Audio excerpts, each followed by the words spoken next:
Ons gaan nou onderskei tussen enkelvoudige rente en saamgestelde rente. Word slegs bereken op die oorspronklike bedrag geld wat belê is. Die rente wat gehef word is vasgestel vir die tydperk van die belegging.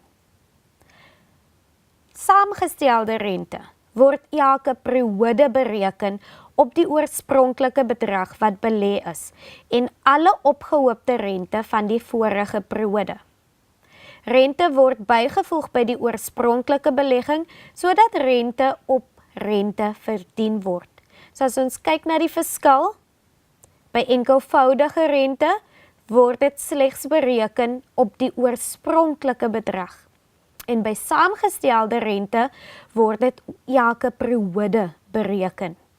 Rente word gehef as 'n vasgestelde bedrag of op 'n vasgestelde tydperk en dan by saamgestelde rente word rente bygevoeg by die oorspronklike belegging elke keer as jy die rente uitwerk.